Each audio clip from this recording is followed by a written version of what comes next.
Специално за резултата на НДСВ, както и за резултата на другите две по-малки партии, ще трябва да изчакаме крайните резултати, тъй като когато разликата е 10%, никога не се знае. Днес като че ли има само една партия, която е доволна от резултатите, всички други са недоволни, всеки по-своему. И ние сме от тези, които са недоволни. Те първо ще се анализират причините. Сигурно никой не е очаквал точно тези резултати. Длъжни сме да поздравим победителите, които са много убедителни и извън всякакви представи за всякакви прогнози, че ще имат 40 и няколко процента. Това означава, че те се насочват към сформиране на правителство, евентуално с една, две или зависи от тях други коалиционни партии.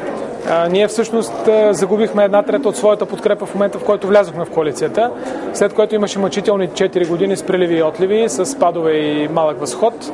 Така или иначе, ние знаехме предварително, че така ще се случи. Очаквам по-бързо и по-лесно сформиране на кабинет, което е много добре за България, особено в условията на криза.